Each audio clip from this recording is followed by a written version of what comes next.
Santo Toribio de Mogrovejo. 1606. 23 de marzo.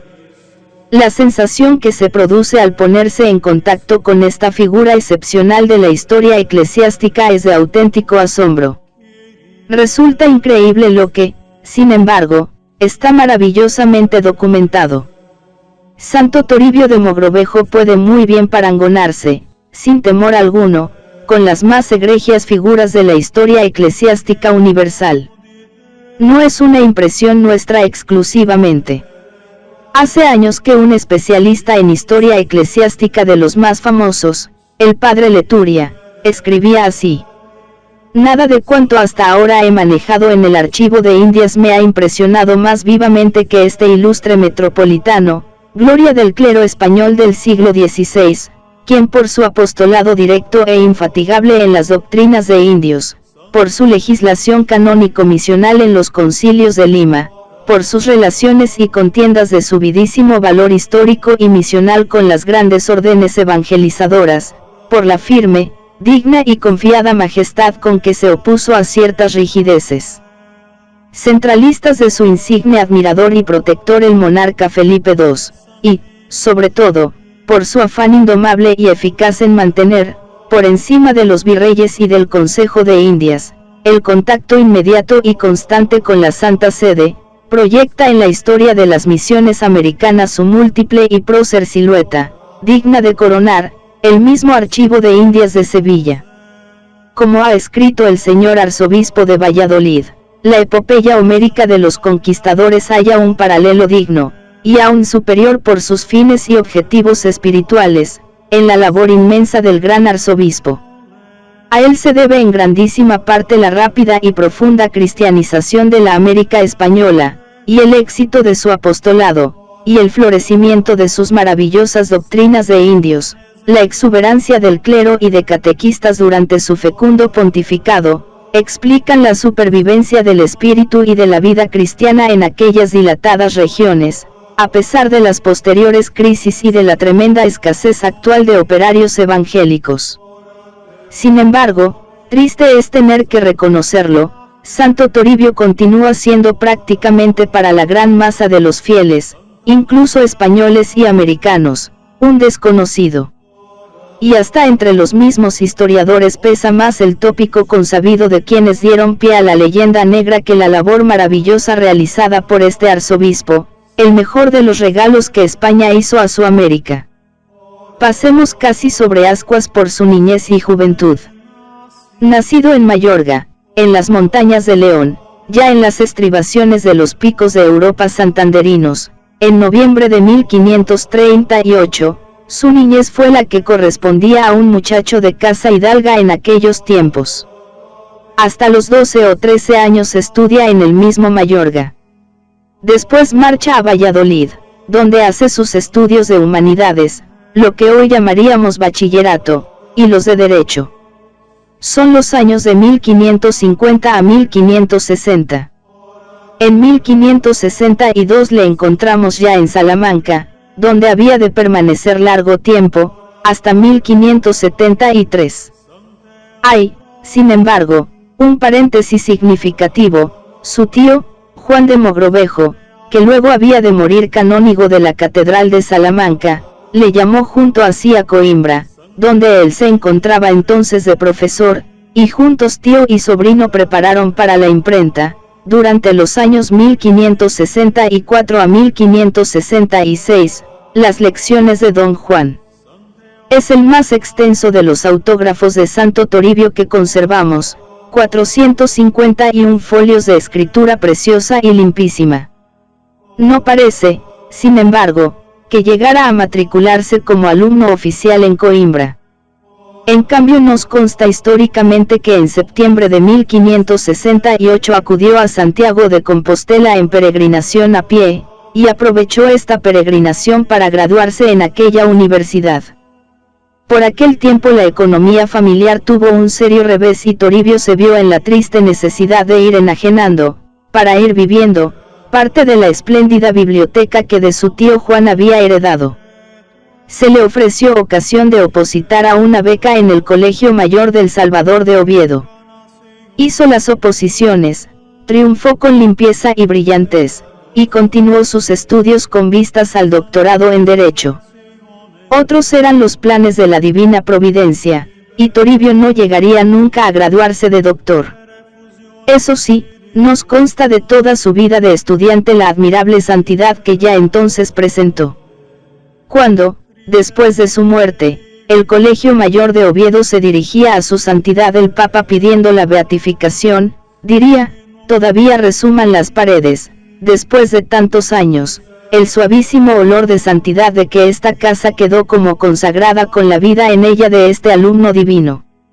Y los testimonios de sus antiguos compañeros de colegio le acompañarían también en el mismo proceso de beatificación, proclamando el concepto de rectitud y de absoluta limpieza de vida en que entonces se le tuvo. Parece cierto que pensó en retirarse a la orden cisterciense. Y no es improbable que la misma Santísima Virgen y San Bernardo intervinieran de manera milagrosa para enderezar sus pasos por otro camino. Al menos en el Museo Provincial de Salamanca se conserva algún testimonio arqueológico que parece indicarlo. Recibido en el Colegio Mayor el 3 de febrero de 1571, llega de manera imprevista, en una noche de diciembre de 1573, su nombramiento como inquisidor de Granada. Inmediatamente comienzan los trámites, no pequeños, para incorporarse a tan importante destino, y en agosto de 1574 le encontramos ya tomando posesión e incorporado a sus difíciles tareas. Conservamos las actas de las reuniones de los inquisidores y los resultados de una visita, que, como correspondía a su cargo, hizo por diversos pueblos de la región granadina. Por lo que puede apreciarse su prestigio debía de ser extraordinario, cuando tan joven se le dio un puesto de esta importancia, y el mismo Consejo Supremo le trató siempre con una consideración que incluso no se encuentra en sus relaciones con inquisidores mucho más antiguos y avesados. Por lo que podemos conjeturar sus planes eran enteramente modestos. Simple tonsurado, como lo fue toda su vida su tío el canónigo y tantos otros letrados eclesiásticos de aquel tiempo, Toribio no parece que llegara a pensar en pasar a Indias o en llegar a difíciles cargos de gobierno eclesiástico. Pero otros eran los planes de Dios. El mismo antiguo colegial de San Salvador de Oviedo, don Diego de Zúñiga, que había conseguido su nombramiento para la Inquisición granadina, logró ahora que el rey le presentara para la más importante de las sedes de Indias, el arzobispado de la Ciudad de los Reyes, que hoy llamamos Lima. Y, en efecto, Felipe II accedió a solicitar del Papa que fuera nombrado para ese cargo aquel joven inquisidor, de 39 años de edad, que aún no había recibido ni una sola de las órdenes menores. En junio de 1578 fue la elección. Tras 1000 vacilaciones y angustias, en agosto acepta. Pero antes era necesario que, al menos, fuera subdiácono para que se pudiera proceder al nombramiento. Y aquí tenemos a un arzobispo electo recibiendo, por sus tiempos, de una en una, sin querer dispensa, las diversas órdenes menores. Se hace la presentación oficial, el proceso de idoneidad, y, por fin, el 9 y 16 de marzo el nombramiento consistorial. El arzobispo, ya nombrado, recibe el diaconado y el presbiterado, realiza un viaje a su pueblo natal y a la corte, y por fin, en agosto de 1580, sin que sepamos la fecha exacta, ni el nombre del consagrante, ni ningún otro detalle, cosa muy curiosa, pero no rara en aquellos tiempos, recibe la consagración episcopal en Sevilla y se dispone a pasar a las Indias. Aún no había cumplido sus 42 años. La desmembración actual en pequeñas repúblicas nos aleja del concepto unitario de aquella primera organización política de sus reinos en los virreinatos del Perú para el sur y de México para el norte, ha escrito muy justamente Rodríguez Valencia. Entonces era Lima la más importante de las metrópolis de América, como cabeza de jurisdicción en lo civil y en lo eclesiástico, puesto que la provincia eclesiástica comprendía casi todos los obispados del continente hasta Nicaragua. Los obispos comprovinciales, decía el Cabildo de Lima a Felipe II, tienen por ley lo que se hace en el Arzobispado de Lima. Y la influencia religiosa y misional de Lima rebasaba incluso los mismos límites del virreinato, extendiéndose al Brasil, a Filipinas y en parte también a México. Lima era, por otra parte, una ciudad hermosa, parece otro Madrid, escribía el virrey don García Hurtado de Mendoza. Ciudad cortesana a la europea, con su Universidad de San Marcos, con su cabildo catedral, con sus hospitales y su puerto de El Callao. A Lima, pues, llega el 11 de mayo de 1581 el nuevo arzobispo.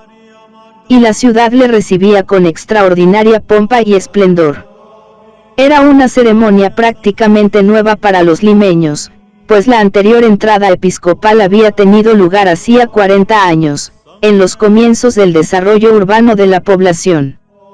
Cuando, rendido por el trabajo de aquel larguísimo viaje desde la península, primero por mar y después por tierra, y de las interminables ceremonias de la entrada, terminaba don Toribio de cenar, dio orden a su paje de que le llamara muy de mañana al día siguiente. Y ha de ser esto así, siendo tanta la fatiga, dijo su hermana doña Grimanesa. Sí, hermana, contestó el santo, hemos de empezar a trabajar muy de mañana, que no es nuestro el tiempo. El duelo que iba a establecerse no era el duelo individual de un santo frente a un mundo.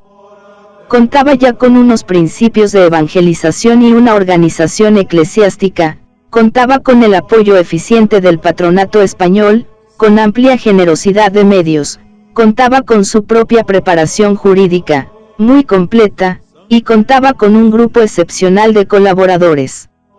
Allí está, junto a él, su cuñado don Francisco de Quiñones, que con tal lealtad le ha de servir a lo largo de los años, dando muestras de heroica fidelidad. Está Sancho Dávila, su fidelísimo compañero desde los tiempos de Granada, que tantas noticias de su vida no sabía de proporcionar. Está don Antonio Balcázar, espléndido colaborador en materias jurídicas y pastorales, y el padre Acosta, y todos los jesuitas, que tanto le ayudaron. Y, sobre todo, su hermana doña Grimanesa. Es ella la que alzará su voz contra el exceso en las limosnas.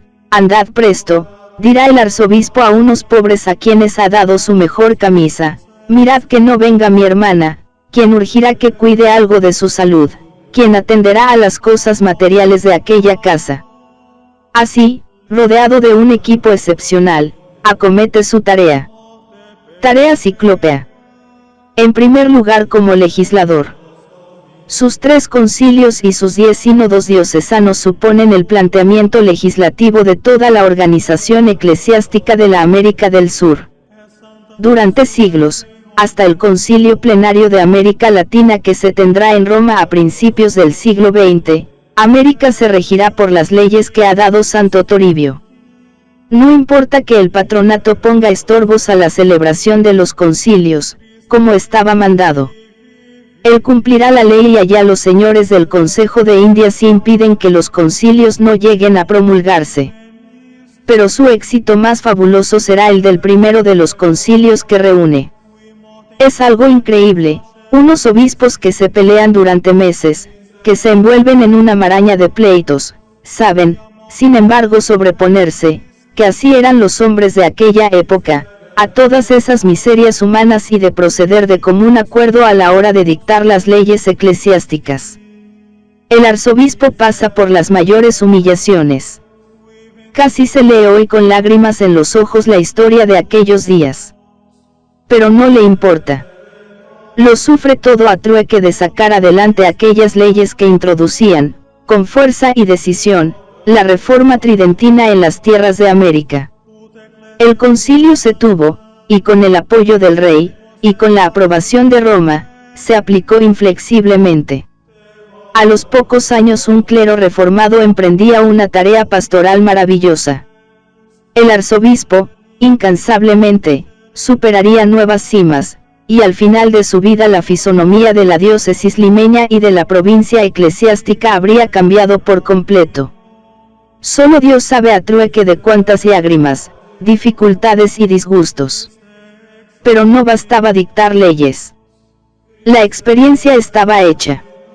Su antecesor, Loaysa, había legislado también admirablemente y sus leyes habían quedado incumplidas. Santo Toribio quiso hacer más y ponerse en contacto inmediato con las duras realidades. Y empezó su gigantesca visita. En una geografía atormentada, que iba desde las más deliciosas planicies hasta las cumbres de los Andes, sin caminos unas veces, las más, a pie, y otras en mula, soportando una diferencia de clima que ponía a prueba la salud de los más robustos. Santo Toribio recorrió aproximadamente 40.000 kilómetros. Nótese bien, 40.000 kilómetros de aguas y nieves, de súbitas crecidas, de los ríos, de caminos jamás transitados, llegando hasta tribus que jamás habían visto un español, cuanto menos un obispo. Al final de su vida en un cálculo exacto, pues, anticipándose a las tendencias de ahora, Santo Toribio llevó siempre cuenta rigurosa de lo que llamaríamos hoy datos de sociología religiosa. Santo Toribio pudo calcular que había administrado el sacramento de la confirmación a 800.000 almas.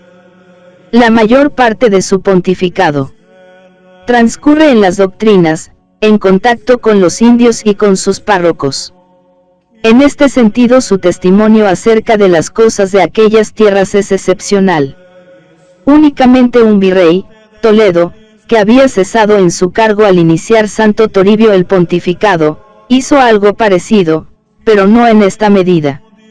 El material de sus libros de visita, inconcebiblemente menospreciado por muchos historiadores, nos dice algo más e infinitamente más cierto y más seguro que las fantasías de otros muchos que escribieron sobre las Indias. Es emocionante el anecdotario de la visita, pero también inagotable. Jamás dejó de visitar a un solo indio, por pobre y alejado que estuviera. Baste un ejemplo por el que nos podemos hacer idea de lo que era aquello.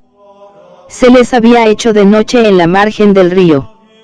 Decidió acampar y esperar la normalidad de las aguas al día siguiente, pues el río había subido de repente. Los demás lo habían atravesado ya. Quedaron con él sus dos capellanes y el negro Domingo que le servía. No había para cenar sino un pan que llevaba el negro.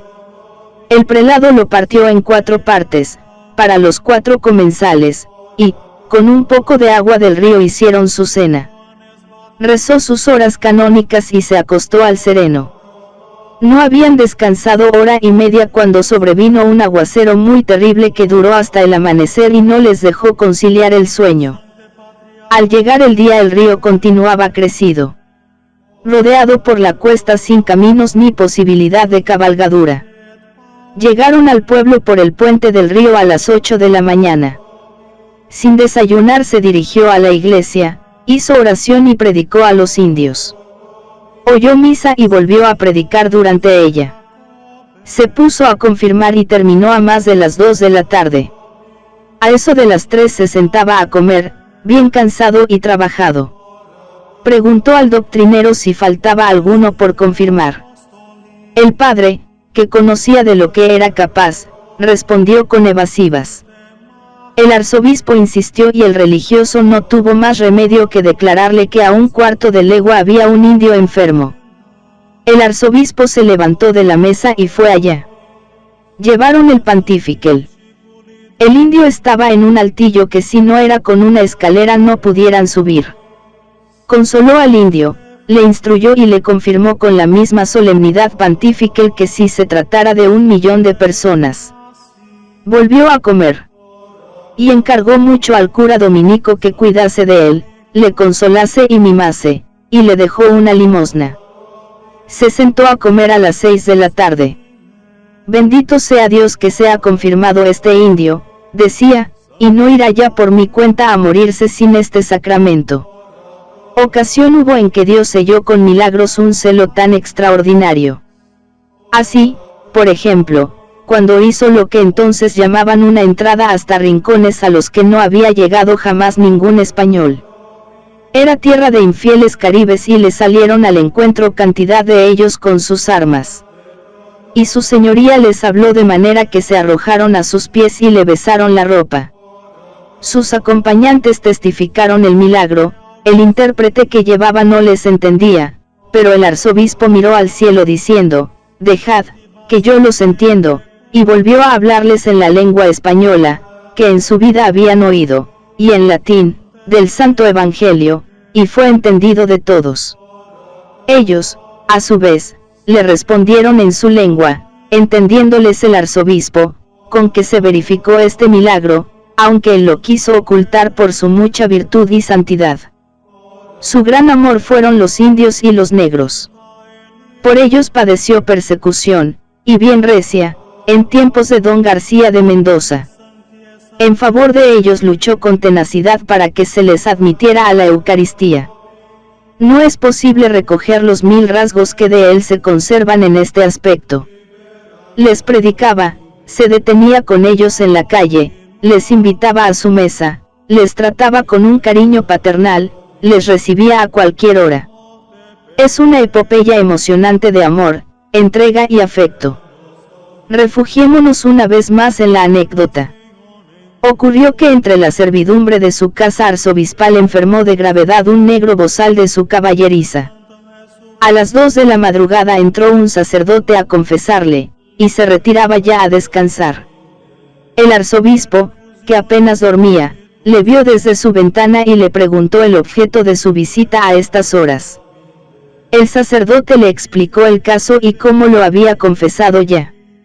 El arzobispo dijo era conveniente administrarle el viático.